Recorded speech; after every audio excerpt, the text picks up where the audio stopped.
Assalamualaikum warahmatullahi wabarakatuh. Bertemu kembali dengan saya Agung Santoso, CGP Angkatan 11 Kabupaten Purbalingga. Kali ini saya akan memberikan rancangan tindakan aksi nyata modul 1.4. Latar belakang untuk adanya rancangan tindakan aksi nyata modul 1.4 ini yaitu konsep inti dari budaya positif belum dipahami secara merata oleh seluruh warga sekolah, sehingga di lingkungan sekolah yang positif bagi anak belum dapat tercipta dengan baik. Berdasarkan belum meratanya pemahaman tersebut, maka perlu dilaksanakan sebuah aksi nyata dalam bentuk pengimbasan pemahaman agar segera terbangunnya budaya positif di lingkungan sekolah. Tujuan dari kegiatan ini yaitu meningkatkan pemahaman warga sekolah tentang budaya positif dan terbentuknya motivasi intrinsik pada murid melalui pembuatan keyakinan sekolah atau kelas. Tolok ukur. Yang pertama yaitu terlaksananya diseminasi pemahaman budaya positif di sekolah. Yang kedua, terciptanya keyakinan kelas melalui kesepakatan yang dilakukan wali kelas dan murid. Yang ketiga, warga sekolah saling berintegritas dalam menjalankan keyakinan sekolah yang telah disepakati. Dan yang keempat, segitiga restitusi menjadi alat utama dalam menyelesaikan persoalan kelas. Lini masa. Berkoordinasi dengan kepala sekolah dan wali kelas. Melakukan diseminasi konsep budaya positif, menyusun keyakinan kelas dan menempelkannya di dinding kelas. Pada rancangan tindakan aksi nyata modul 1.4, dukungan yang diberikan oleh kepala sekolah, wali kelas, rekan guru lain, murid, serta sarana untuk membuat keyakinan kelas seperti kertas karton, post-it, spidol, penggaris, dan lain-lain.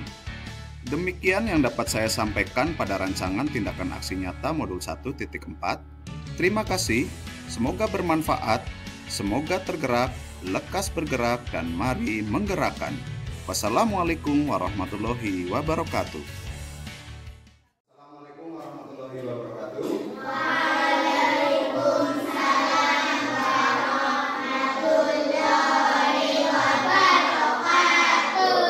Baik anak-anak semuanya, di sini Pak Guru akan membuat keyakinan kelas ini kalian akan laksanakan dengan sebaik-baiknya untuk kesepakatan kita bersama, ya. Jadi nanti ini Pak Guru akan kasih post-it, nanti satu anak untuk menuliskan, ya, menuliskan satu persatu. Pak Guru akan contohkan keyakinan kelas agar kita di Mas Nadan supaya tahu, ya. Jadi lihat ke sini, Mas. Ini kalian buat untuk menjadi keyakinan bersama. Tidak ada yang menjadi pelanggaran ataupun merubah dari keyakinan itu. Kalau melanggar, apa konsekuensinya harus tanggung jawab. Ya, jadi ini Pak Guru supaya kalian itu bisa membuat keyakinan sendiri. Contoh saling menghormati, terus kemudian menjaga kebersihan, menjaga lingkungan, kemudian tidak mencoret-coret tembok dan sebagainya. Kalian bisa tuliskan di post-it ini. Nanti kalau sudah tolong dinamai. Dinamainya itu nanti di atas ini, ya. Di atas ini, terus kemudian nanti bawahnya kalian isi. Katakanlah di ruangan kelas ini kalian tidak boleh mencoret-coret tembok, terus kemudian menjaga apa yang ada di sini, baik meja, kursi, papan tulis dan semuanya yang ada di sini. Intinya itu, ya. Jadi ini menjadi keyakinan kelas kita. Oke, aku akan bagikan, silakan.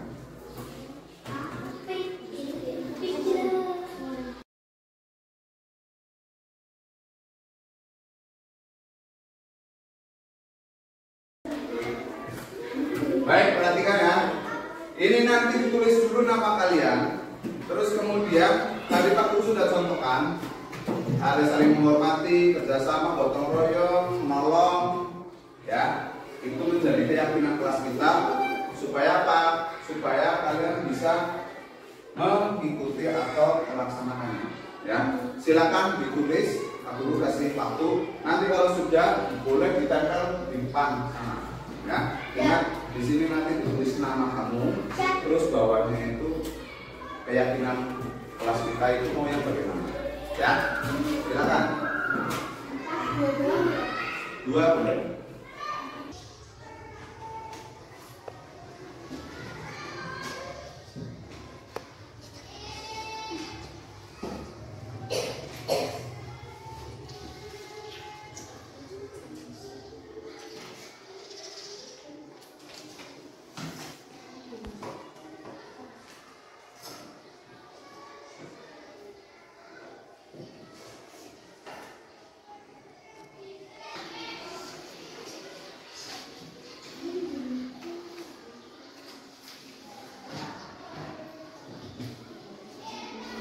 Baik, sudah ya? Sudah. Ada yang belum? Silakan. Dipikir dulu ya. Kira-kira tadi ada budaya 5S misalkan senyum, salam, sapa, sopan, santun seperti itu. Jadi yang penting keyakinan ini menjadi apa yang menjadi keyakinan kamu di kelas ini supaya dijalankan dengan baik. Ya. Yang sudah nanti silakan nempel ke depan. Separuh dulu, jangan semuanya ya. Nanti ya kita tempat ya. Masalah dulu dari sana mas. Udah agak turun aja ya. Terus apa lagi? Jangan rebutan tempat ya. Ya, silakan.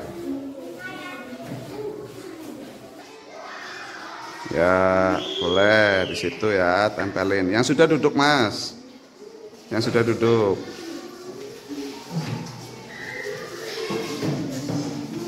Boleh di bawahnya juga boleh. Di bawahnya boleh nanti. Iya, di bawahnya aja nggak apa-apa.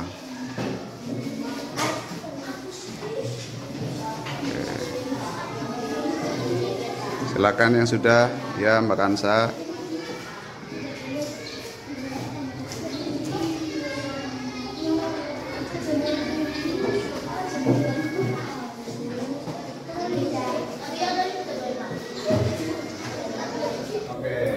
Ini ada beberapa yang sudah menuliskan keyakinan kelas. Tinggal siapa? Mas Arya sama Mas Said ya. Kalau dirasa masih kurang tepat boleh diperbaiki. Apa?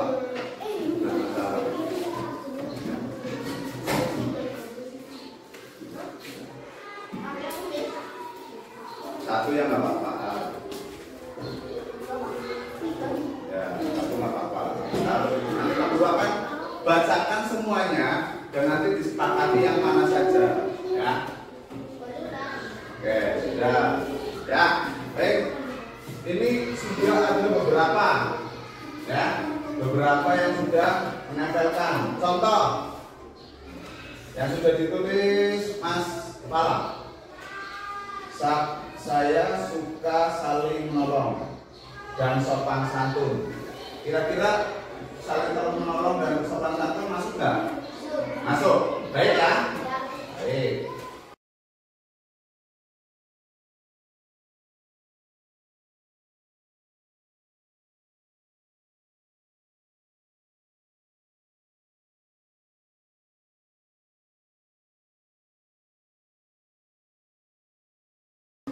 Mas Fati, apa ini?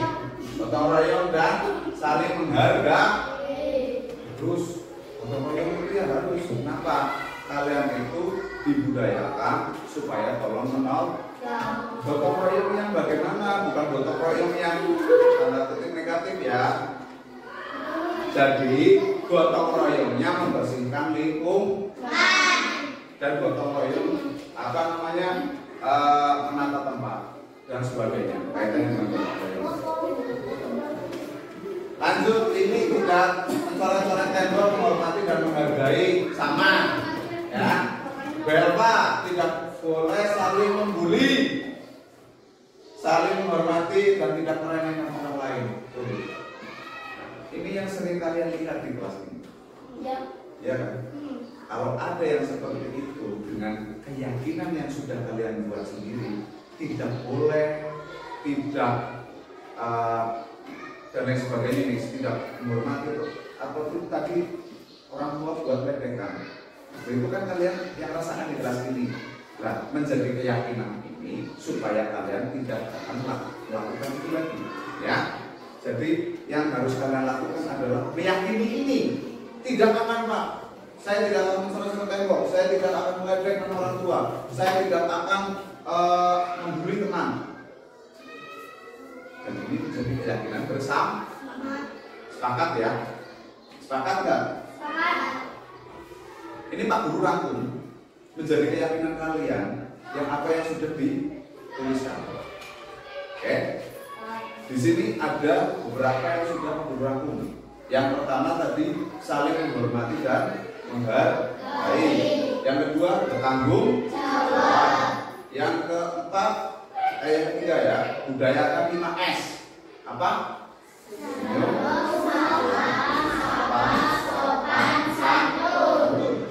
Kemudian menjaga kebersihan, sepakat? Sepakat. Menjaga keamanan, sepakat? Sepakat. Kemudian menolong teman, sepakat? Sepakat. Tadi ada gotong royong dan sebagainya, itu bisa kalian masukkan juga. Ini menjadi keyakinan bersama di kelas 5. Mas Arya, ya, ini menjadi keyakinan bersama. Tidak ada yang melanggar. Kalau melanggar bagaimana? Konsekuensi. Menjadi tanggung jawab bersama, atau mungkin salah satu yang sudah tidak meyakini kelas ini. Ya, jadi ini keyakinan bersama. Ini Pak Guru akan tempelkan ini. Nanti menjadi keyakinan bersama.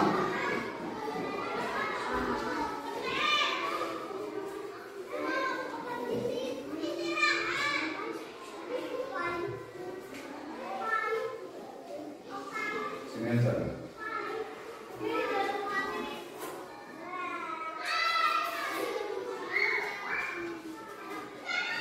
Ya, jadi ini nanti yang sudah dirangkum ini menjadi seperti ini.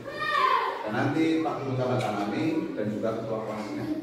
Ya, jadi nanti ada ketua kelasnya, Pak Guru tanda tangani ini. Dan poin ini menjadi penting kalian akan meyakini kelas ini. Baik ya. Oke, tangan dulu terus.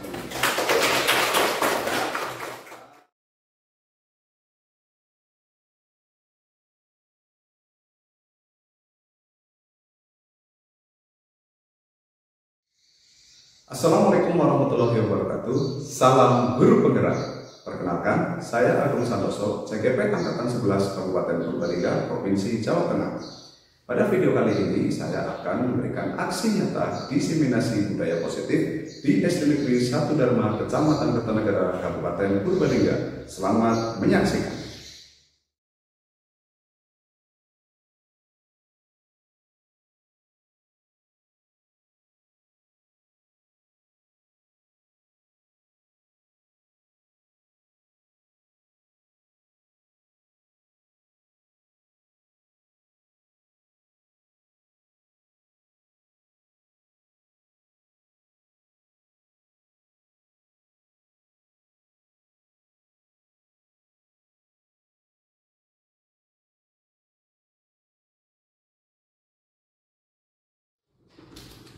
Bismillahirrahmanirrahim.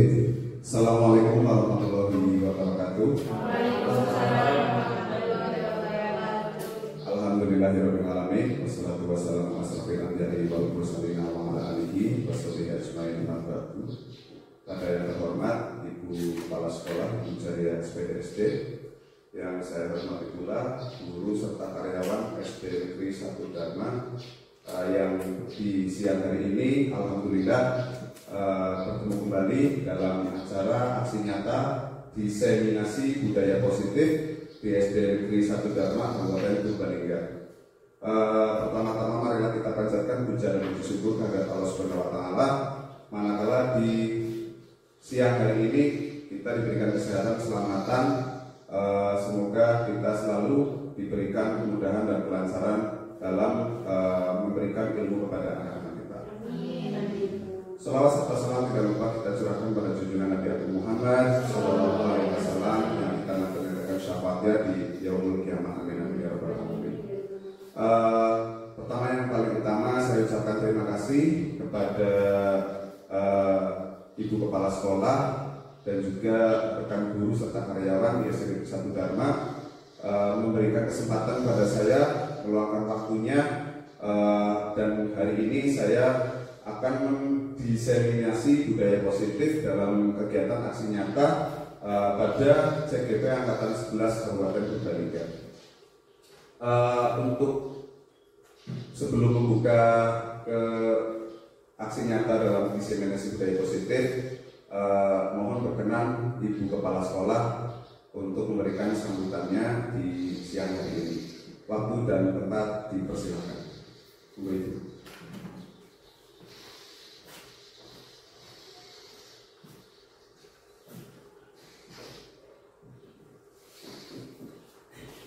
Assalamualaikum warahmatullahi wabarakatuh. Waalaikumsalam warahmatullahi wabarakatuh. Saya hormati Pak Agung Santoso, SPD selaku CGP Angkatan 11 Kabupaten Purbalingga, dan saya hormati rekan-rekan Bapak Ibu dan guru beserta penjaga SD Negeri 1 Dharma. Yang pertama, mari kita selalu bersyukur kepada Allah Subhanahu wa Ta'ala, yang mana pada kesempatan siang hari ini kita masih diberi berbagai macam kenikmatan, terutama nikmat sehat dan nikmat sempat, sehingga pada siang hari ini kita bisa melaksanakan tugas dengan sehat walafiat. Shalawat dan salam selalu kita aturkan kepada junjungan kita Nabi Muhammad sallallahu alaihi wasallam, yang syafaatnya selalu kita nantikan di akhir nanti. Amin. Bapak Ibu yang saya hormati, alhamdulillah hari ini CGP dan SD Negeri 1 Dharma Kabupaten Purbalingga, Bapak Agung Santoso SPD, bisa melaksanakan kegiatan yaitu aksi nyatanya dimensi budaya positif di SD Negeri 1 Dharma Kabupaten Purbalingga, yang mana ini sudah menjadi jadwal atau menjadi Pak Agung? Kegiatan oleh CGP, ya. Kegiatan-kegiatan yang mana nanti akan diimplementasikan di sekolah para CGP itu berdomisili atau mengajar. Ya. Alhamdulillah sampai detik ini Pak Agung masih melaksanakan tugas, dan bagus sekali ini ada aksi nyatanya budaya positif. Semoga nanti dari aksi nyata beliau Pak Agung bisa menular kepada teman-teman guru SD Negeri 1 Dharma, yang pada akhirnya nanti bisa diterapkan atau diimplementasikan kepada siswa-siswa SD Negeri 1 Dharma, yang pada akhirnya siswa-siswa kita semua menjadi anak-anak yang berbudaya positif. Pak Agung, ini semangat dari teman-teman dan dari saya sendiri. Semoga Pak Agung kedepannya sukses lancar kegiatan ini dan semuanya bermanfaat bagi kita semua. Demikian yang dapat saya sampaikan. Selamat menjalankan tugas untuk menyampaikan aksi nyatanya. Saya akhiri. Assalamualaikum warahmatullahi wabarakatuh. Waalaikumsalam warahmatullahi wabarakatuh. Baik, terima kasih untuk sambutan dan juga arahan serta motivasi pada saya kaitannya dengan aksi nyata diseminasi budaya positif. Selanjutnya akan saya paparkan langsung kaitannya dengan aksi nyata saya, karena kaitannya dengan apa yang harus saya implementasikan dan saya imbaskan di tempat saya mengajar atau di domisili saya dalam kegiatan CGP Angkatan 11 Kabupaten Purbalingga. Akan saya mulai saja nih Bapak Ibu, agar waktu yang sudah siang ini bisa dipergunakan sebaik mungkin. Salam guru penggerak dari saya, Agung Santoso SPD, salam guru penggerak Angkatan 11 Kabupaten Purbalingga, Jawa Tengah. Kali ini saya di SD Negeri 1 Dharma akan diseminasi aksi nyata budaya positif. Selanjutnya, sebelum kita memulai dalam hal aksi nyata saya, mohon berkenan Bapak Ibu untuk bisa berdiri dulu untuk kita senyum 30 detik, karena ini budaya positif agar aura positifnya itu muncul, kemudian boleh berhadapan-hadapan dengan pasangan berarti positif dengan saya.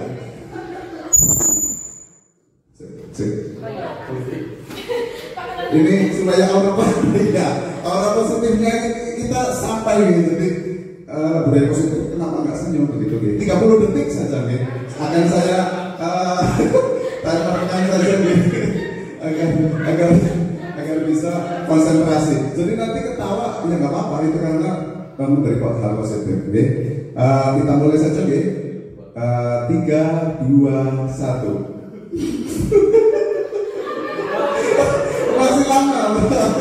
28, 27, 26, 25, 24, 23, 22, 21, 20, 19, 18, 17, 16, 15, 14, 13, 12, 11, 10, 9, 8, 7, 6, 5, 4, 3, 2, 1. Tepuk tangan untuk kita semuanya. Silakan duduk kembali Bapak Ibu. Terima kasih.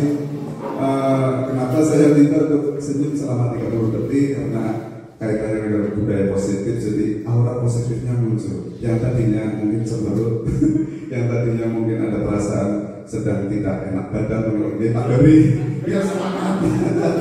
Iya, kepengen isi apa makanan dia.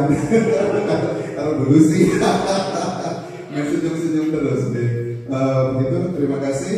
Selanjutnya, nah ini ada yang namanya kesepakatan forum diseminasi. Jadi kesepakatan itu bisa dilaksanakan bukan hanya di forum saja, bisa dilaksanakan di kelas juga. Oke, jadi sebelum kita memulai ataupun mungkin kesepakatan kita apa, misal di sini saya beri pemantik ada menghargai siapapun, nah menjadi pendengar yang baik, kemudian izin keluar untuk menerima telepon. Kira-kira apa lagi Bapak Ibu? Kalau dalam forum? Jangan hanya mengingatkan ke belakang. Oh iya, berarti ke belakang misalkan ya. Ada poin satu lagi, ada lagi? Kira-kira? Tidak ada. Ada lagi misalkan men-share HP mungkin ya. Nah itu seperti itu. Oh dalam forum mungkin banyak untuk kesepakatan sebelum kita memulai diskusi seperti itu. Atau di kelas bisa saja seperti itu. Jadi biar sepakat ke. Oh seperti itu, angkat tangan ibu betul untuk izin. Jadi ada yang namanya kesopanan ya. Jadi langsung ngomong aja seperti kucing. Pas saya mau ke belakang itu kan berarti ada apa namanya izinnya seperti itu. Oke. Itu salah satunya dari kesepakatan forum ataupun mungkin juga di kelas bisa diterapkan seperti itu. Lanjut ya Bapak Ibu, ini untuk nanti materinya adalah seorang guru yang baik harus memiliki kemampuan dalam mewujudkan budaya positif di sekolah. Budaya positif tersebut dapat dijalankan dengan menerapkan konsep-konsep inti seperti disiplin positif, motivasi perilaku manusia, keyakinan sekolah atau kelas, kebutuhan dasar manusia, posisi kontrol restitusi, dan ada segitiga restitusi. Ini mungkin dari ke-6 ini sudah yang mengikuti webinar-webinar berbagi baik itu sudah dilaksanakan beberapa waktu kemarin. Tetapi ini implementasinya adalah kita melaksanakannya di sekolah secara langsung. Bisa dilaksanakan langsung di kelas ataupun mungkin Bapak Ibu bisa di semacam seperti forum seperti tadi ada keyakinan forum dan juga keyakinan kelas.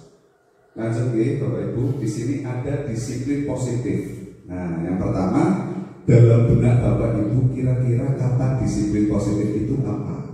Sudah disampaikan di dalam grup. Mungkin nanti akan saya tampilkan Padletnya. Nah, di situ ada disiplin positif. Kira-kira apa yang dalam benak Bapak Ibu disiplin positif itu apa kira-kira seperti itu. Jadi nanti Bapak Ibu semuanya akan mengartikan bahwasanya disiplin positif itu kira-kira apa sih seperti itu. Jadi ada disiplinnya, ada positifnya. Kira-kira apa? Mungkin bisa di dalam benak Bapak Ibu di kelas ataupun di sekolahan atau mungkin untuk diri sendiri. Akan saya tampilkan nanti hasil dari Bapak Ibu mengisi.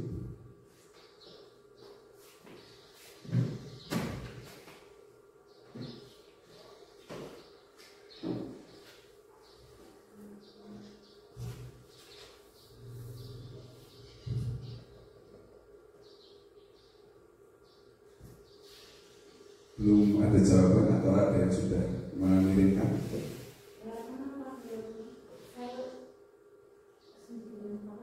Yang di atas link Padlet yang di atas itu seperti kemarin kalau itu okay.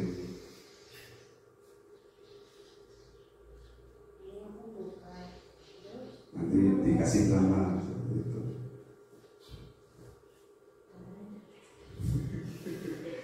Mungkin datanya gitu. Iya di plus. Nah itu nanti ditulis nama ibu, terus nanti keluar. Nah itu ada yang sudah ditulis. Nah ini untuk pemantiknya itu disiplin positif, kira-kira menurut Bapak Ibu itu apa? Kalau disiplin sendiri mungkin definisinya apa, atau mungkin bisa secara disiplin positif itu apa? Ya nanti di dalam perjalanan kita mendefinisikan ini aksi nyata ini agar kita meresapi apa sih yang dimaksud disiplin positif.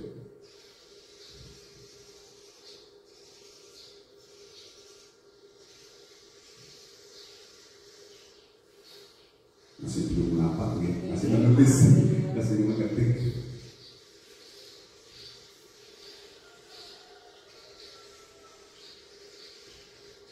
Ini juga Padlet bisa digunakan Bapak Ibu di kelas. Kalau misalkan ada pendapat yang kiranya masih menjadi perdebatan, kiranya misalkan ada di pelajaran itu kita menggunakan matematik nanti jawaban anak-anak itu apa, kalau misalkan memang menggunakan media HP, kalau misalkan di rumah kita buat tugas kan juga bisa.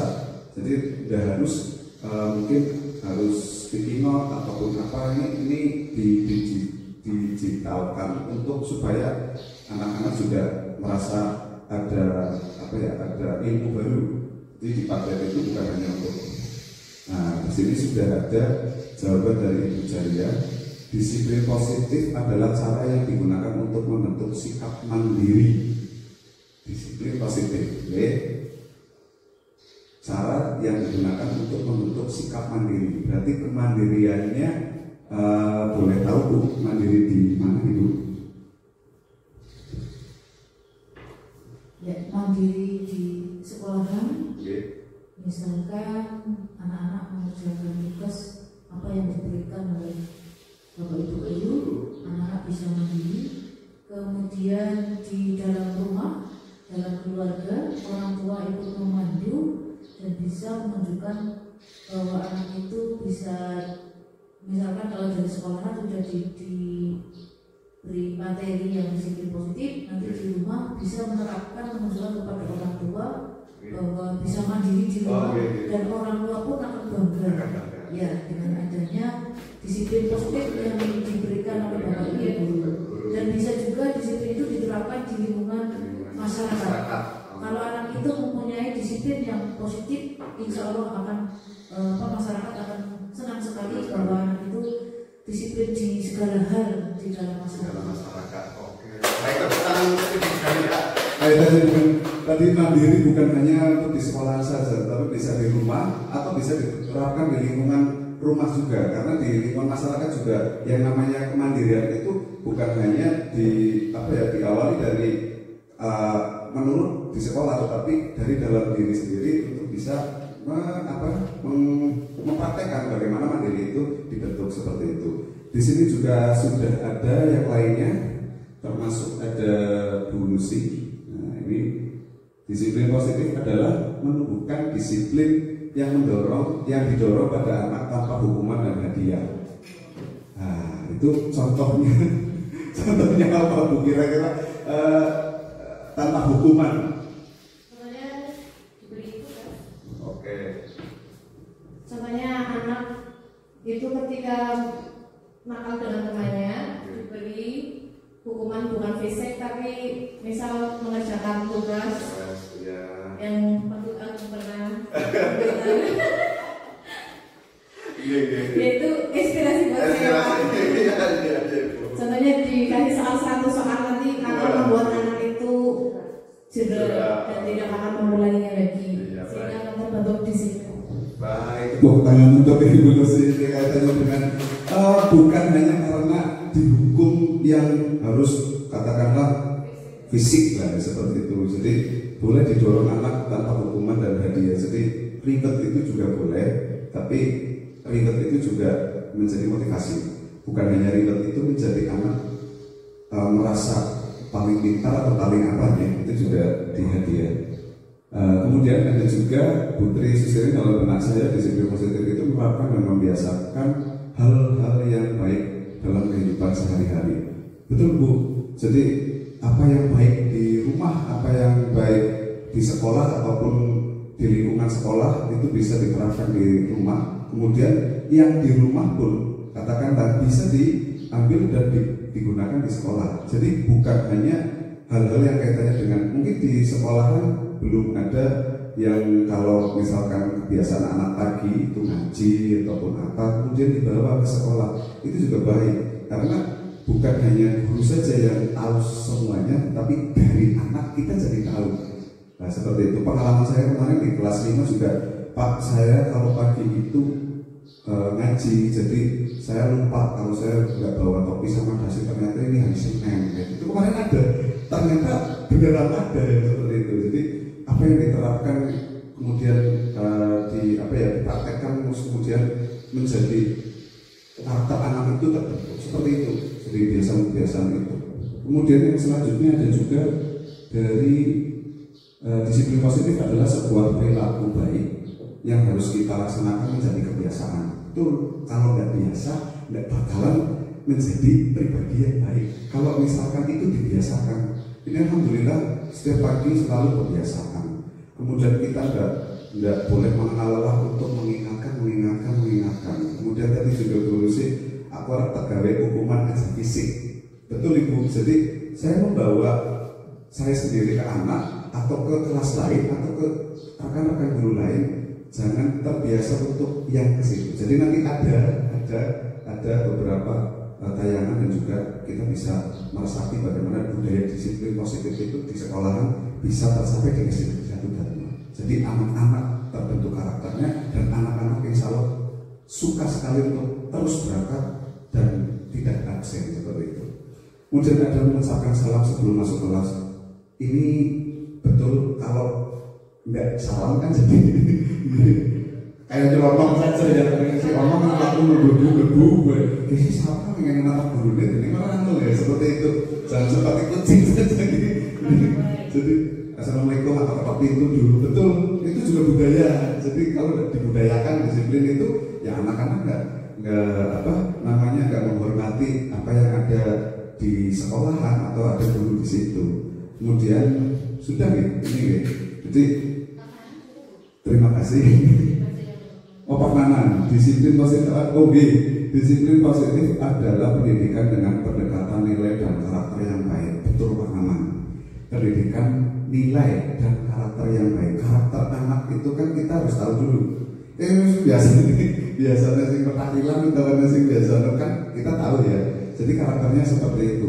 Jadi kalau misalkan kita tidak dibudayakan atau didisiplinkan, kondisi anak yang seperti itu kadang ekstranya kita.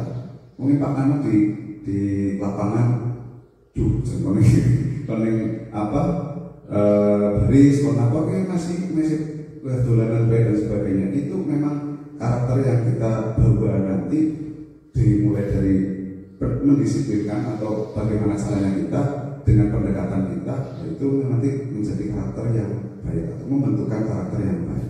Terima kasih untuk semuanya di pada kali ini, tepuk tangan untuk kita semuanya dan yang sudah disampaikan. Baik, akan saya lanjutkan kembali karena ini lumayan panjang gitu. Waktunya juga. Nah ini tadi sudah. Kemudian ini pengertian yang ada di disiplin positif.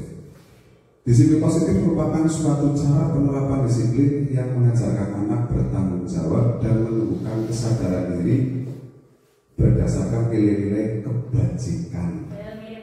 Mirip-mirip sudah, Bapak Mana tadi sudah mendengar rasa tanggung jawab, kesadaran diri juga ada. kemudian bertanggung jawab sudah ada. Nah ini nilai-nilai kebajikan. Kira-kira kebajikan itu apa saja Bapak Ibu? Bajikan itu berarti kan kebaikan. Nah ini nilai-nilai yang ada itu kebajikan. Menurut Bapak Ibu tadi nilai-nilai kebaikan sudah ada bertanggung jawab, kemudian jujur mungkin ya, jujur, disiplin, terus mandiri juga tadi ada seperti itu. Nah ini ternyata disiplin positif lebih ke arah disiplin diri yang dapat mengontrol diri dalam melakukan segala tindakan. Jadi mengontrol dirinya. Aku nek orang telat carane priwe. Aku nek orang domain Pak Guru carane priwe. Itu kan berarti mengontrol diri.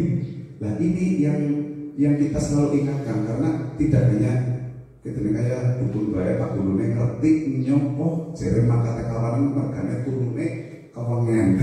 Padahal itu kan jadi kebiasaan anak-anak yang sekarang seperti itu. Jadi ya karena kita sebagai pendidik juga punya anak, mungkin bisa mendisiplinkan itu di rumah seperti itu. Selanjutnya di sini disiplin positif diri, disiplin diri dapat membuat murid memahami dan menyadari berdasarkan motivasi internal, bukan akibat paksaan, ujian ataupun hukuman. Betul tadi kalau dipaksa, kalau hanya dipuji, terus kemudian kamu lebih baik daripada si ini, kamu lebih pintar daripada si ini, itu pun juga terkadang anak menjadi merasa karena pujian itu mungkin merasa dirinya paling pintar, dan juga kalau hukuman itu akan mengakar. Jadi Pak Guru kaya kemudian sini lantik kok, Pak Guru kaya kemudian nampok kok, Bu Guru kaya kemudian ini nah, jadi itu hukuman-hukuman yang seperti fisik tadi ataupun kita menyentuh atau bagaimana yang zaman sekarang itu biasa wadulan sing akhirnya ke pendidik itu nggak seperti zaman kita dulu ya. Jadi mungkin sudah semakin menjadi budaya positif, nggak lagi yang kehukuman berat seperti itu. Nah ini karakter di dalam profil pelajar Pancasila yang alhamdulillah setiap pagi kita selalu gaungkan, baik itu di pembiasaan itu ada beriman, bertakwa pada Tuhan Yang Maha Esa dan berakhlak mulia, mandiri, sudah tadi disampaikan ada mandiri, berpendidikan global, bergotong royong, kreatif, dan bernalar kritis. Ini yang selalu kita bentuk anak setiap pagi, bentuk anak setiap hari, bentuk anak mungkin dalam satu semester ini akan tahu setiap tahunnya bagaimana karakter si anak itu benar-benar kita bentuk atau tidak. Jangan sampai nanti di akhir tahun aja deh Pak, aja deh Bu. Jadi ada paling tidak beberapa karakter yang sudah ada di profil pelajar Pancasila kita ubah seperti itu nih Pak Bu. Kemudian selanjutnya motivasi perilaku manusia. Tadi disiplin positif, sekarang motivasi perilaku manusia. Nah di sini ada 3 motivasi perilaku manusia. Yang pertama untuk menghindari ketidaknyamanan atau hukuman. Yang kedua untuk mendapatkan imbalan atau penghargaan dari orang lain. Yang ketiga untuk menjadi orang yang mereka inginkan dan menghargai diri sendiri dengan nilai-nilai yang mereka percaya. Jadi ketiga ini ada yang dimaksud dengan motivasi. Kalau menghindari ketidaknyamanan itu pasti kadang bukan memang kok seperti ini bersinggungan atau apa. Kadang anak kan seperti itu.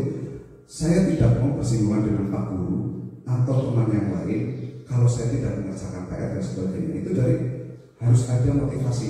Jadi bagaimana caranya kita sebagai pendidik ke anaknya. Jadi perilaku manusia itu mungkin ya ini.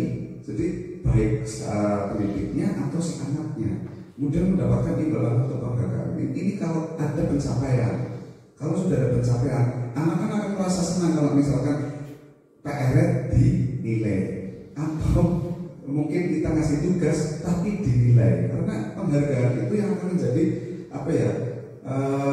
motivasi agar dia itu akan bagaimana. Walaupun mungkin nilainya 60, 70, tetapi ada motivasi untuk meningkatkan. Kalau tidak dinilai, kalau tidak dihargai, anak juga akan tugas mana, orang bapak dinilai orang. Dan seperti itu. Jadi mungkin kita bisa sadar bagaimana memperlakukan apa yang harus kita menjadi tanggung jawab kita seperti itu. Kemudian untuk menjadi orang yang mereka inginkan dan menghargai diri sendiri dengan nilai-nilai yang mereka percaya. Interaksi ataupun timbal balik nilai. Jadi tidak hanya kita memberikan saja, tetapi kita juga paling tidak dihargai apa itu menjadi usaha kita. Jadi apa yang mereka inginkan, menghargai diri sendiri dengan nilai-nilai yang mereka percaya. Jadi apapun itu menjadi motivasi sebagaimana kita. Ya saya misalnya seperti ini nih, di CGP harus melakukan kegiatan seperti ini, tetapi saya resapi karena itu bukan karena itu menjadi ilmu yang bukan baru lagi. Tapi menurut saya pribadi sendiri memang dalam guru penggerak ini banyak sekali ilmu yang belum saya ketahui dan memang harus saya imbaskan ke rekan-rekan yang mungkin ada yang lebih tahu atau mungkin belum tahu. Jadi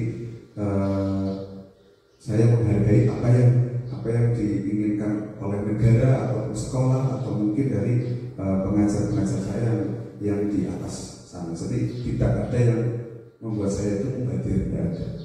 Jadi Bapak Ibu, selanjutnya keyakinan sekolah atau kelas tadi, pertama kita sudah membuat keyakinan forum ya. Jadi ini ada pendapat dari rekan, ada pendapat dari saya, itu untuk memantik, nanti bisa diimplementasikan di kelas. Jadi bukan hanya untuk di acara-acara saya, tetapi di kelas juga bisa. Supaya apa? Supaya kondusif, terus kemudian diri yang disampaikan itu jadi merata, bukan hanya berat sebelah atau mungkin yang di depan saja, di belakang tidak, atau mungkin di belakang saja, di depan tidak, seperti itu. Nah, di sini ada keyakinan kelas atau sekolah, guru berperan dalam mewujudkan terbentuknya keyakinan sekolah atau kelas dengan adanya kesepakatan antara guru dan murid. Jadi sepakatnya, Pak Guru harus sepakat ya, kalau misalkan boleh makan di dalam kelas, seperti itu kan. Boleh makannya yang bagaimana? Boleh minum? Boleh. Tetapi yang minumnya yang bagaimana?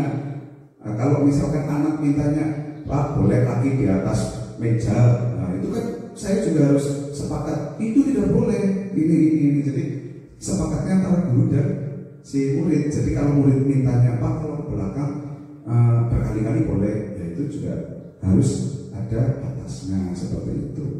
Terus kemudian untuk keyakinan sekolah atau kelas berupa pernyataan-pernyataan universal yang mudah diingat dan dipahami dan harus diterapkan di lingkungan sekolah. Seperti tadi mungkin harus mengangkat tangan, terus kemudian harus izin pada saat masuk ke kelas, harus ketok pintu, terus kemudian pada saat ada guru datang atau siapapun yang datang kita beri salam seperti itu. Jadi pernyataan-pernyataan yang diingat, tidak harus berbahasa yang terlalu panjang, tetapi diingat anak untuk supaya menjadi keyakinannya, menjadi peraturannya. 170 harus sudah di sekolahan seperti itu. Itu pun menjadi kedisiplinan baik kita sebagai pengajar ataupun si anak sendiri. Kemudian untuk keyakinan kelas di kelas 5, saya sudah membuat di sebelah kanan saya. Kemudian ini contoh keyakinan kelasnya. Jadi ada yang saling menghormati dan menghargai, bertanggung jawab, budayakan 5S seperti itu, menjaga kebersihan, menjaga keamanan, menolong teman. Jadi ini bisa ditambahkan karena keyakinan itu menjadi dasar anak itu akan meyakini budaya positifnya. Jadi bukan hanya misal katakanlah harus pintar matematika, harus bisa menjawab soal sebanyak 100 seperti itu menjadi apa ya namanya keyakinan atau bukan. Jadi yang lebih mudah saja. Nanti Bapak Ibu bisa membuat keyakinan itu bersama-sama anak, jangan saya. Kalau di sini saya juga punya contoh kesepakatan kelas. Jadi anak itu saya berikan ini di MPLS kemarin kan mungkin ada nih Bapak Ibu. Nah itu diberikan, kita berikan contoh. Nah kira-kira mana yang diambil? Contoh di sini tidak boleh terlambat kecuali ada hal penting. Siswa harus mengenakan seragam sekolah dengan rapi dan sesuai ketentuan. Ini kesepakatan. Jadi ini yang menulis anak kelas 5 yang sekarang itu memang lebih bisa menggali apa yang harusnya di situ, apa yang tidak harus di situ. Jadi alhamdulillah anak-anak mungkin sedikit demi sedikit dalam 1 semester saya dapat karakter anak supaya bisa mandiri. Bagaimana caranya kita ke anak itu meyakinkan, bukan hanya yang diyakinkan oleh gurunya saja, tapi anaknya sendiri meyakini itu dan menjadi pegangan. Oh iya, yang orang telat, oh iya yang butuh disiplin, seperti itu. Nah, itu yang saya laksanakan di kelas 5 dan juga mungkin bisa dilaksanakan Bapak Ibu nanti di kelas masing-masing. Mungkin sudah melaksanakan itu, alhamdulillah, karena ini juga masuk di dalam budaya positif. Kemudian selanjutnya, nah ini SPG dulu. SPG. Jadi biar tadi saya ngomong terus gitu, dan nanti bisa mengutarakan SPG-nya mudah Bapak Ibu. Duduk saja nggak apa-apa. Nah, ini ada pertanyaan. Negara manakah yang hanya dihuni 2 wanita saja atau hanya 2 wanita saja? Mau menjawab Bu? Monggo.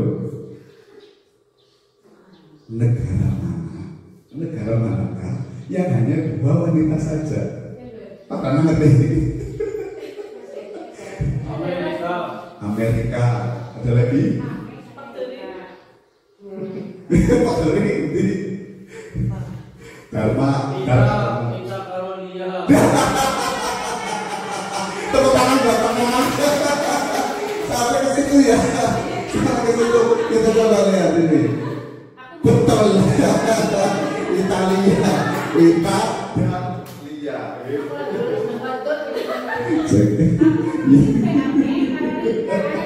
Amerika. Amerika. Betul, Italia. Italia. Masih yang ya Bu. Negara apa namanya? Nah, ini ada yang kedua. Nasi apa yang susah untuk ditelan? Singangnya udah dekat. Nasi kebuli. Nasi padang. Nasi padang. Awalnya pengalangan itu. Nasi rum. Kenapa? Nasi itu. Nasi itu. Bukan maksudnya. Oh, masih itu. Soalnya nasi rum nggak bisa sih. Kira-kira kalau Pak Ibu nyerah begini. Tapi nasi rum benar. Ya orang nggak bisa. Orang nggak bisa. Oke. Mengingat waktu ini. Jawabannya nasihat. Tidak semua nasihat bisa diterima atau bisa diterima atau bisa kita cerna atau kita masukkan. Ini betul. Ya ini kan kayak setan gitu.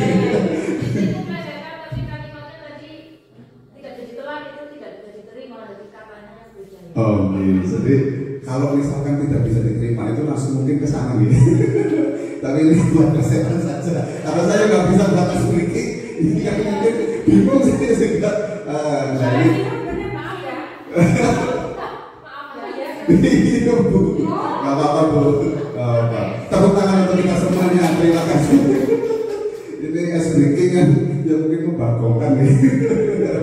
Ada pengalihan kata atau makna gitu. Akan saya lanjutkan di kebutuhan dasar manusia. Kebutuhan dasar manusia itu butuh ada kebutuhan dasarnya. Betul nih. Contohnya kira-kira apa Bu? Pakaian, makan minum, terus tempat tinggal, apa ada lagi? Perlindungan, sandang, pangan, papan, apa Bu? Perlindungan hukum. Kemewahan, iya kan? Jadi kebebasan, apapun kita berpendapat, kita apa itu yang namanya kebutuhan dasar manusia. Betul Ibu. Ini ada pernyataan ketika seorang murid melakukan suatu perbuatan yang bertentangan dengan nilai-nilai kebijakan atau melanggar peraturan, hal itu sebenarnya dikarenakan mereka gagal memenuhi kebutuhan dasar mereka. Iya benar. Jadi ada pernyataan seperti itu. Mungkin apa ya, memberontak atau mungkin menggunakan kata-kata kasar, apalagi melanggar peraturan. Nah ini karena belum memenuhi kebutuhan. Nah di sini kurang kasih sayang. Nah di sini ada yang namanya bertahan hidup, kasih sayang berasa diterima, penguasaan, kebebasan dan juga kesenangan. Orang mungkin menunggu sampai orang dua kesenangan atau hobi atau apa yang ingin disenangi. Jadi inilah kebutuhan dasar manusia. Betul tadi ada untuk sana pakan dan sebagainya, karena disitulah yang namanya kebutuhan hidup, kebutuhan kita sendiri. Ya mungkin yang sudah berkeluarga kan disayang, dia berikan, iya kan, nafkah yang sangat luar biasa. Dewa ya jadi bapaknya kan seperti itu. Kalau penguasaan apa, misalkan katakanlah saya harus bukan berkuasa nih, penguasaan diri dalam arti dalam keluarga itu menjadi pemimpin yang bagaimana seperti itu, kebebasan dan juga kesenangan. Nah ini memang dasar ini. Penguasaan itu maksudnya bukan menjadi penguasa, tapi penguasaan dalam bidang apa kita harus bisa. Menguasai maksudnya, menguasai dalam semua bidang bentuknya, misal katakanlah profesionalisme guru. Oke, jadi betul Ibu, terima kasih. Jadi penguasaannya kita itu, tapi ada tanggung jawabnya juga. Jadi tidak hanya menjadi penguasa atau yang bagaimana, di lingkungan keluarga pun sama. Jadi kalau misalkan bisa manage terus kemudian bisa mengatur, itu juga ada penguasaan di lingkungan keluarga. Apa yang kita menjadi profesi, apa yang menjadi namanya pekerjaan kita, itu harus bisa menguasai keahlian. Jadi tidak hanya seorang guru mengajar saja, tetapi bisa memanajemen, mungkin bisa lebih dari itu, seperti itu. Itu benar Ibu untuk penguasaan di kebutuhan dasar manusia. Selanjutnya ada studi kasus di sini. Ada Ibu Zulaika, guru wali kelas, ini kelas SMP ya? Apa SMA mungkin? Kelas 9H SMP, kelas 3. Sedang bingung menghadapi ulas salah satu murid di kelasnya, Tommy. Ini ada namanya Tommy. Berapa anak telah mengeluhkan Tommy yang seringkali meminta bekal makan siang mereka dengan paksa. Jika Anda menghadapi situasi seperti Ibu Zulaika, apa yang akan Anda lakukan? Menurut Anda, kira-kira apa alasan Tommy melakukan hal itu? Si Tommy ini sering meminta. Kira-kira bagaimana? Langkahnya maksudnya? Iya. Jadi sebagai Anda menjadi Ibu Zulaika itu, apa yang akan dilakukan kalau ada Tommy seperti itu?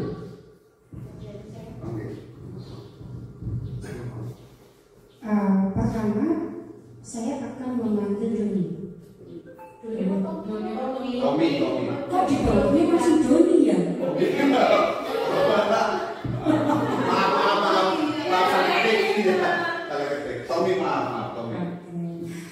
Saya akan memanggil Tommy untuk berbicara dari hati ke hati. Alasannya karena pemanggilan untuk dimintai keterangan. Kemudian dari situ kita akan mengkaji apa hasil dari wawancara. Jika memungkinkan untuk bisa diselesaikan di sekolah, maka akan diselesaikan di sekolah. Tetapi jika ini berkaitan dengan di keluarga, maka saya akan melakukan pemanggilan ataupun home visit ya, kunjungan ke rumah. Jadi berkomunikasi dan berkonsolidasi dengan orang tuanya Tommy. Nah dari situ akan ada benang merah apa penyebab maupun jalan keluar. Saya kira hanya itu saja dari saya. Terima kasih. Baik, tepuk tangan untuk Ibu kaitannya dengan studi kasus ini.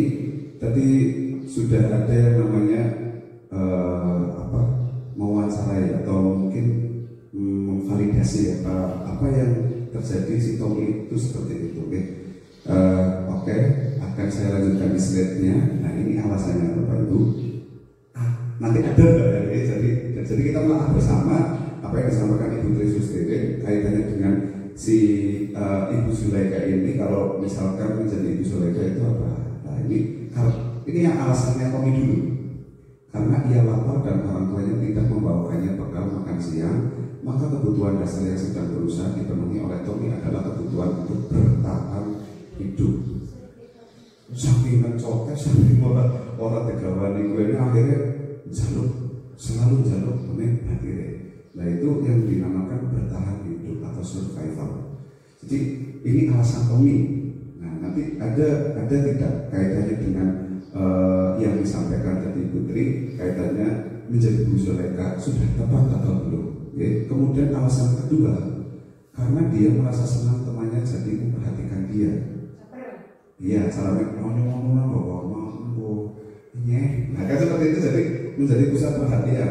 Ketika temannya melaporkan tindakannya itu pada guru, malahan dan gurunya beritahu orang tuanya, sehingga orang tuanya jadi memperhatikan dia. Maka kebutuhan dasar yang sedang dipenuhi Tommy adalah kebutuhan akan kasih sayang dan rasa diterima. Berarti kan kayak saya patire, ketawanya melasi lah seperti itu. Tapi kan masih setiap hari, si Tommy masih setiap hari orang bawa bekal selalu seperti itu, minta terus ke temannya. Nah, alasan Tommy yang ketiga, karena temannya jadi takut dengan dia dan menuruti keinginannya. Maka sebetulnya Tommy sedang berusaha memenuhi kebutuhan dasarnya akan kekuasaan. Nah, udah ngancam seperti itu, mengorok materi, mengoroti dan sebagainya itu. Ini alasannya di kekuasaan. Jadi menurut keinginannya itu takut, pokoknya gede-gede kan sampai ini. Kemudian selanjutnya yang keempat, karena dia merasa bosan dengan bekal makanan yang dibawakan ibunya dari rumah, karena ibunya selalu membawakan bekal yang sama. Nasi goreng, andok, tempe. Kemudian selalu membawa mereka. Oleh karena itu dia ingin mencoba makanan teman-temannya yang beraneka ragam. Maka Tommy sedang berusaha menarik putranya akan kebebasan. Ini yang di sisi Tommy, alasan-alasan itu menjadi kebutuhan dasarnya dia, di kebutuhan dasarnya si Tommy ini. Nah, alasan Tommy yang kelima, karena ia melakukannya karena iseng saja dan ia menikmati ekspresi wajah temannya kesal. Nes gitu kan, yang nes berarti anggap teman ngasih nangis itu katanya puas banget seperti itu kan. Nggak jadi gitu kan. Nah itu yang disebut dengan kebutuhan kesenangan. Jadi apa yang menjadi ekspresinya temannya, temannya jekel, temannya kesumpit, jadi senang banget. Nah ini berarti senang di atas kegiatan ini. Nah itu menjadi kebutuhan dasarnya Mas Tommy ini. Nah kok langsung ke posisi kontrol, karena apa? Disinilah kita menjadi guru yang bagaimana. Jadi tadi Bu Tri sudah menyampaikan kita harus mendekati anak, terus kemudian bisa kunjungan ke rumah dan sebagainya. Apakah masuk dalam posisi kontrol ini? Karena kebutuhan dasar tadi yang menjadi alasan Tommy seperti itu. Nah itu dari budaya positif, keyakinan, kemudian tadi ada 5 dasar kebutuhan manusia, kemudian masuk ke posisi kontrol, restitusi. Ini nyambung itu. Nah di sini perannya kita jadi menjadi bagian dari kasusnya. Nah inilah kita sebagai guru ingin menjadi sebagai apa? Apakah sebagai pembuku, pembuat merasa bersalah, sebagai teman, pemantau, atau manajer? Menurut Putri tadi menjadi siapa dari 5 posisi kontrol ini? Tadi jadi manajer, teman, pemantau juga. Terus Kalau salah satunya ada nggak Bu? Ada nih tadi nih, menjadi itu tadi. Ada semuanya nih. Membuat merasa bersalah nggak? ada, karena dengan dipanggil, Ya. itu dia sudah Merasa bersalah. baru dipanggil. Kalau menjadi penghukum kira-kira sudah ada Bu? Kayaknya tadi belum. Belum. Karena baru diminta. Tapi mau nggak jadi guru yang sebagai penghukum? Tanda kutip loh, hukum yang dimaksud ini hukum Betul. positif atau Hukum yang fisik seperti itu Ibu. Iya betul Ibu. Jadi ada yang hukumannya positif, ada yang hukumannya negatif. Tadi sudah disampaikan di awal bagaimana kita tidak menghukum anak dengan cara-cara fisik, cara-cara bagaimana. Nah itu supaya apa? Kadang kita orang tua nih bocah, nah seperti itu. Jadi mungkin apa menjadi kebiasaan kita. Tapi kalau bisa berubah, kenapa tidak?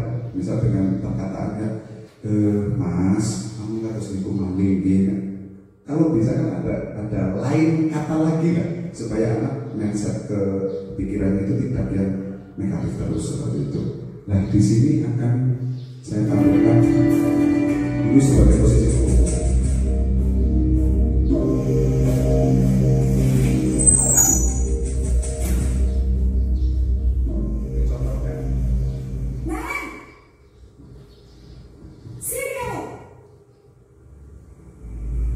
Selamat pagi, Bu. Selalu terlambat. Kamu deh, pasti terlambat. Maaf, Bu. Saya Apa? Apa coba? Alasan kamu apa lagi? Kapan sih kamu tidak terlambat? Malas sekali ya kamu jadi anak. saya Dasar pemalas. Gak kapok-kapok sih kamu. Ini baru Sudah berapa kali terlambat? ini. Sana, kamu keliling lapangan basket 2 kali. saya harus beli lapangan basket, Bu. Kenapa? Kamu tolak ibu. Berani-beraninya jawab. Sudah terlambat, masih berani jawab pula. Sekarang, keliling lapangan basket 5 kali sekalian. Biar kapok. Cepat. Pergi sana ke lapangan basket. Nah, ini guru sebagai penghukum seperti itu. Jadi tadi ada kata-kata yang sangat luar biasa, pemalas seperti itu kan. Terus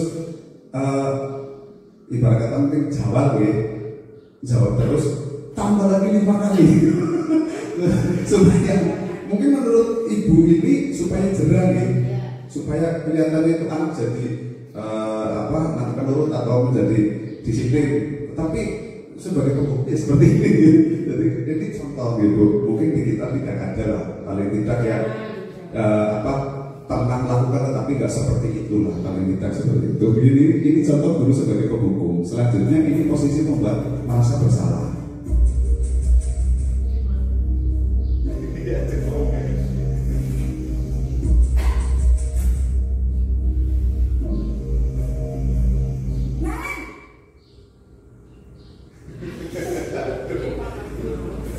Selamat pagi, Bu. Naren. Kamu kenapa terlambat lagi, nak? Ya Tuhan, Naren. Kamu senang ya bikin ibu susah ya? Kalau kamu terlambat lagi, nanti ibu yang ditegur bapak kepala sekolah, nak. Disangka ibu tidak bisa membina kamu. Duh, gimana ini? Maaf, Bu. Duh, Gusti Naren. Kamu suka ya kalau ibu tegur bapak kepala sekolah? Terus, sekarang ibu harus tulis apa ini di buku absen? Ini kamu sudah sering terlambat loh. Ibu harus apa coba? Maaf, Bu. Maaf sekali. Ya sudah, lain kali jangan bikin ibu susah lagi ya, nak ya. Ibu tidak akan kuat lagi kalau kamu gini terus. Bisa jantungan kalau ibu kamu kelas sekali. Sana cepat kelas. Maaf ya, Bu. Maaf sekali. Nah, ini guru sebagai pembuat merasa bersalah, ngomong terus gitu. Maaf Bu, maaf. Jadi yang menjadi pendengar adalah si anaknya, muridnya. Jadi sampai jantungan sampai saya merasa itu supaya merasa menjadi salah, dia bersalah itu ya kita narasi seperti itu, jadi guru seperti itu. Ada narasi-narasi yang membuat anak itu biar kamu tuh salah loh, jadi saya yang disalahkan nantinya dan sebagainya. Alasan-alasan yang seperti itu. Ini guru sebagai pembuat merasa bersalah. Selanjutnya ada posisi menjadi teman.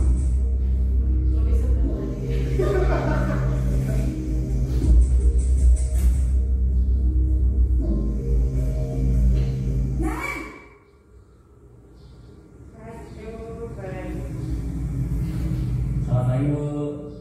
Wah, sudah jam berapa ini, nak? Terlambat lagi ya, sayang. Iya, Bu. Habis ibu saya belum membangunkan saya, Bu. Kamu malah menyalahkan ibu kamu. Kamu bukannya anak yang larinya paling kencang. Kok terlambat sih? Iya, Bu. Saya memang terlambat bangun tadi. Jadi biarpun saya lari kencang, tetap nggak kekenjar, Bu. Ya sudah sana. Nanti lain kali larinya lebih kencang lagi ya. Biar gak terlambat lagi.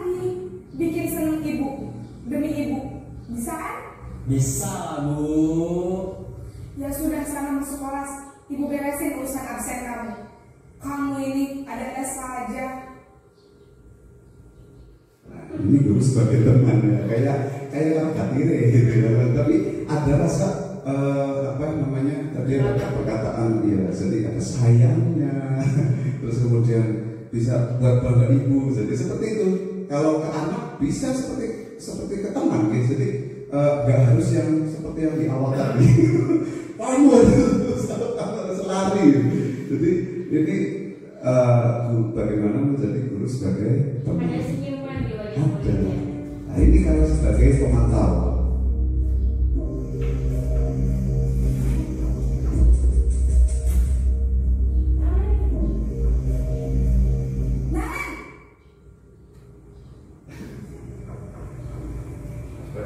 Selamat pagi Bu. Naren, apa peraturan sekolah kita tentang jam berapa kita harus masuk sekolah, Nak? Kita harus di sekolah jam 7 Bu. Iya betul, sekarang sudah jam 7.20. Naren sudah tahu konsekuensinya jika terlambat hadir. Paham Bu, saya harus tinggal kelas pas jam istirahat selama 20 menit. Iya benar, konsekuensinya demikian. Jadi nanti jam 9.30 pas istirahat, kamu harus tinggal di kelas, kerjakan tugas tambahan untuk ketertinggalan kamu, ya? Baik Bu. Ini sebagai pemantau, jadi tahu peraturan, kemudian keyakinan kelas yang sudah seperti itu, okay? Jadi sudah sampai ke peraturan yang ada. Jadi ketegasan menjadi guru bukan hanya disenangi saja, tetap harus tegas karena konsekuensinya ada di situ, okay? Ini sebagai pemantau. Lanjut lagi, ini posisi sebagai manajer.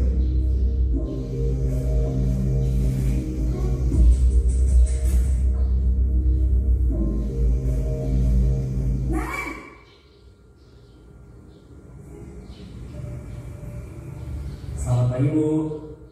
Selamat pagi, Naren. Maaf Bu, saya terlambat. Iya, sekolah masuknya jam 7, sekarang sudah jam 7.20. Jadi sekarang bagaimana ini, Naren? Maaf Bu, saya lupa setel alarm saya semalam. Baiklah, menurut kamu, keyakinan sekolah yang mana yang perlu kamu tingkatkan? Menghargai diri sendiri dan orang lain mungkin ya Bu. Setuju. Jadi, apakah Naren meyakini prinsip saling menghormati tersebut?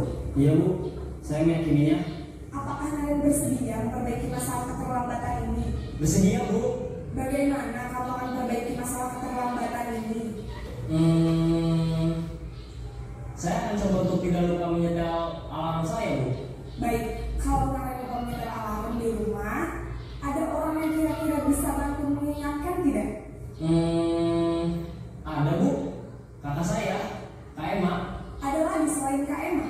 Selain Kak Emma, ada ibu saya. Baik, jadi yang mengingatkan Naren adalah Kak Emma dan ibu kamu ya? Kira-kira akan mulai setel alarm kapan nih, Naren? Setelah pulang sekolah, akan segera saya lakukan. Baik, jadi Naren akan setel alarm untuk bangun besok pagi dan akan diingatkan oleh kakak dan ibunda Naren ya. Ada lagi yang mungkin perlu dilakukan, Naren, agar tidak terlambat bangun lagi? Tidak ada Bu. Baik, Naren, terima kasih untuk kerjasama kamu. Sekarang kamu perlu kembali ke kelas untuk belajar. Baik Bu, terima kasih. Nah itu, ini guru sebagai manajer sangat lengkap ya. Ditanyakan alasannya kenapa, terus kemudian apa yang harus dilakukan, terus kemudian ditambah lagi dengan tidak ada yang namanya tadi konsekuensi, tidak ada yang menjadi hukuman, tidak ada yang menjadi apa yang di benak anak atau murid kita itu, apalagi ke guru ya seperti itu. Jadi manajer, posisi manajer itu yang seperti itu. Okay. Nah di sini ada yang sudah saya rangkum di 5 posisi kontrol. Ada identitas gagal, ada identitas berhasil, ada juga identitas sukses. Okay. Jadi di sini ada penghukum, pembuat rasa bersalah, teman, pemantau, dan manajer. Di sini yang tadi sudah saya rangkum dari apa, yang berbuat apa. Kalau penghukum itu menghardik atau menunjuk-nunjuk, menyakiti, lebih ke situ. Kalau buat rasa bersalah itu berceramah terus, seharusnya terus ibu kecewa. Kemudian kalau menjadi teman kan membuatkan alasan-alasan untuk muridnya itu, alasannya apa, kenapa. Kalau pemantau tadi menghitung dan mengukur apa peraturannya dan apa yang sudah diyakininya. Tetapi kalau di manajer mengajukan banyak pertanyaan-pertanyaan, kenapa, bagaimana, terus apa yang diyakini, menguatkan pribadi, kemudian apa yang harus diperbuat si murid itu, terus kemudian dampaknya kepada murid itu bagaimana. Jadi ini di 5 posisi kontrol ini, kira-kira dari 5 tersebut yang paling disukai Bapak Ibu yang mana? Usul?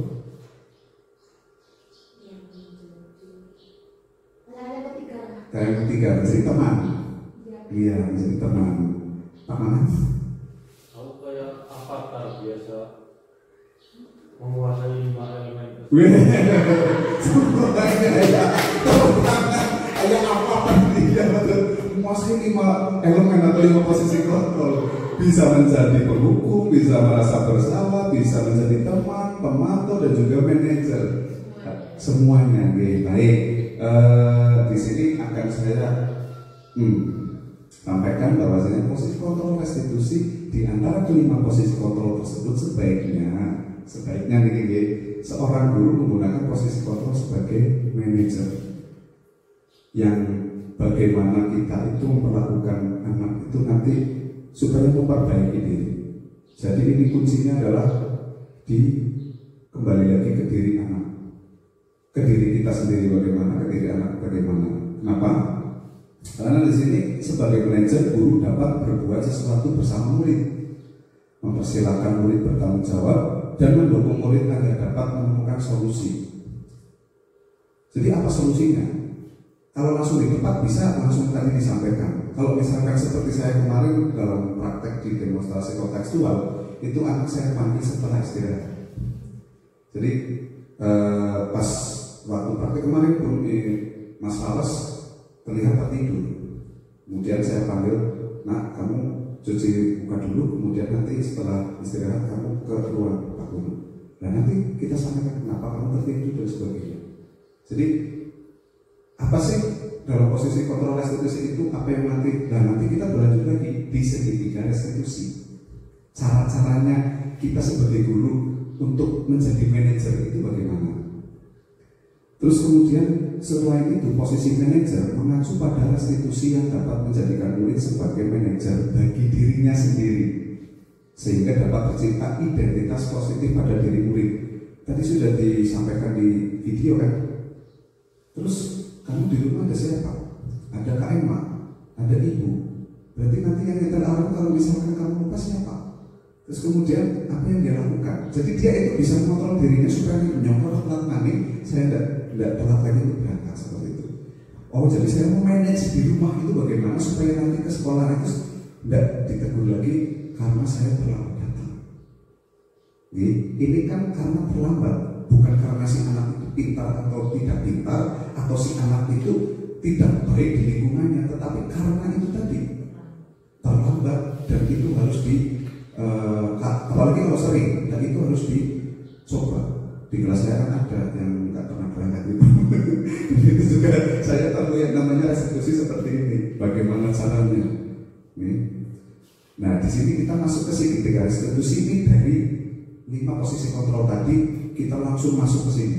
Jadi ini bahasanya itu lanjut dari rangkaian tadi. Nah, di sini ada 3 tahapan. Yang pertama yaitu dalam segitiga restitusi menstabilkan identitas, validasi tindakan yang salah, kemudian mengayakan keyakinan. Nah, ini 3 dalam segitiga restitusi ini yang kita laksanakan sebagai seorang guru kepada anak, bagaimana cara mengatasi masalah itu. Jadi bukan hanya kita menjadi guru itu hanya satu masalah itu terus kemudian selesai dan tidak ada tindak lanjut.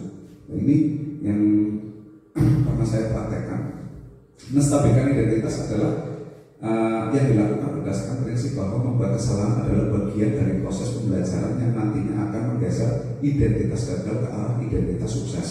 Jadi distabilkan identitasnya apa? Mas, kenapa kamu terlambat? Mas, kenapa kamu tidur?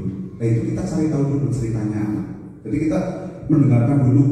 Nah, setelah itu kesalahannya itu di mana? Itu kita cari tahu dulu. Betul itu dari Bu Putri, panggil anaknya dulu, kita cari tahu melalui wawancara. Ini namanya menstabilkan identitas. Bagaimana si anak itu, oh iya, manusia itu tidak ada yang sempurna. Kadang kita salah, kadang kita juga berbuat yang tidak yang kurang pas. Ya itu namanya manusia. Manusia memang nah ini Bapak Ibu, untuk berbuat salah itu hal yang manusiawi, tidak ada manusia yang sempurna. Kita pasti bisa menyelesaikan permasalahan ini. Kemudian Bapak Ibu tidak tertarik untuk mencari tahu siapa yang benar, siapa yang salah. Bapak Ibu lebih tertarik untuk menyelesaikan masalah. Kalau kamu menyalahkan dirimu sendiri, terus menerus apakah kamu bersikap baik pada dirimu sendiri. Kemudian validasi tindakan yang salah. Nah di sini validasi tindakan yang salah dilakukan berdasarkan prinsip bahwa setiap perilaku berupaya memenuhi suatu kebutuhan tertentu, sehingga guru atau orang tua akan bergeser dari pemikiran stimulus respon menjadi proaktif, serta akan lebih mengenali dan memahami kebutuhan murid atau anak. Kemudian validasi tindakan yang salah, kamu pasti punya alasan mengapa melakukannya. Apa yang penting bagi kamu boleh tetap berusaha menjaga sikap itu, tapi tambahkan sikap yang lain yang baru. Maukah kamu belajar cara lain untuk mendapatkan yang kamu butuhkan tanpa harus memukul. Kemudian untuk menanyakan keyakinan, nah ini keyakinannya ya Bu ya, biar jadi yakin gitu. Itu keyakinan yang sudah disepakati, yang sudah diyakini di anak itu apa saja yang sudah menjadi kesepakatan. Jadi bukan hanya ini kan dikaitkan ya, jadi tidak hanya keyakinannya Nyong yakin bahwasannya Nyong biasa makan semen kan ya, tapi yakin ke arah kesepakatan seperti itu. Terus kemudian nilai-nilai apa yang kita percaya di sekolah kita kan muncul seperti itu ya, nilai-nilai apa yang telah disepakati, kelas yang ideal seperti apa, kemudian menjadi anak yang bagaimana, apa yang kamu rasakan ketika kamu melakukan itu, kamu menjadi orang yang seperti apa, seperti itu. Terus nah di sini seorang guru yang baik harus memiliki kemampuan dalam mewujudkan budaya positif di sekolah. Budaya positif tersebut dapat dijalankan dengan menerapkan konsep-konsep inti seperti disiplin positif, motivasi perilaku manusia, keyakinan sekolah atau kelas, kebutuhan dasar manusia, posisi kontrol restitusi, dan segitiga restitusi. Demikian yang dapat saya sampaikan. Terima kasih, semoga dapat menginspirasi. Akhir kata, semoga tergerak, lekas bergerak, dan mari menggerakkan. Terima kasih untuk kita semuanya. Terima kasih telah menyaksikan video kali ini.